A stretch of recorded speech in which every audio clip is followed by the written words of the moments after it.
giat hari ini memfokuskan kepada topik tersebut.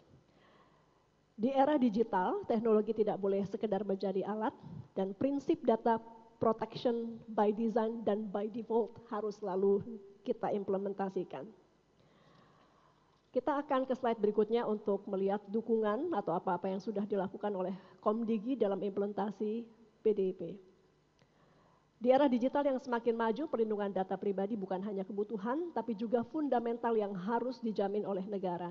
Sebagai bentuk komitmen dalam menjaga hak privasi masyarakat, Kemkomdigi terus berupaya memberikan dukungan yang komprehensif untuk memastikan implementasi Undang-Undang Perlindungan Data Pribadi bisa berjalan secara efektif dan berkelanjutan. Jadi pada dasarnya ketika kami merancang undang-undang ini, itu kita mengikuti GDPR, di mana nanti yang mengelola ada badan khusus atau organisasi khusus yang ditunjuk oleh Presiden. Semangatnya adalah di luar Kementerian Komdigi, atau kan dia pun menjadi subjek yang harus diawasi. Dan semangat itu terus saya jalankan sampai sekarang. Jadi artinya kami tidak dalam pemerintah, khususnya Kemkomdigi, tidak dalam posisi ingin mengambil peran itu.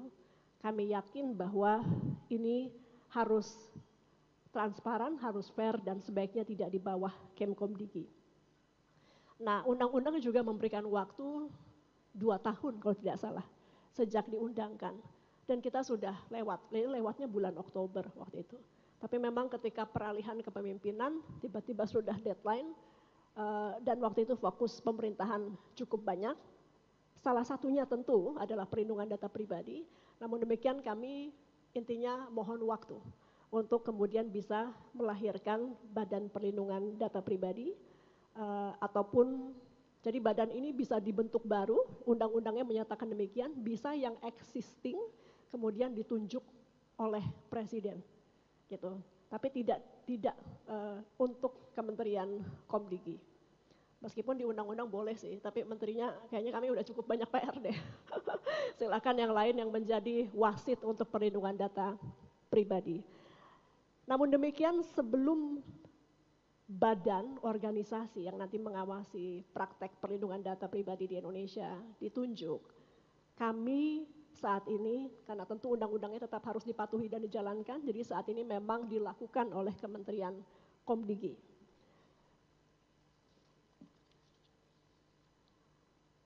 Dengan adanya regulasi yang jelas, setiap pemangku kepentingan akan memiliki kepastian hukum dalam menjalankan kewajibannya, sekaligus memperkuat kepercayaan publik.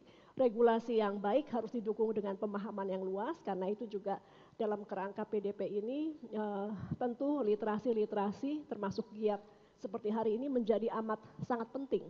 Dan khususnya mungkin kalau ada stakeholder yang hadir yang berkemampuan untuk membuat literasi hingga tingkat daerah, itu juga menjadi amat sangat baik, karena memang justru di daerah pemahaman terhadap perlindungan data pribadi ini belum terlalu banyak digaungkan dan diskusi belum terlalu banyak dilakukan di tingkat daerah.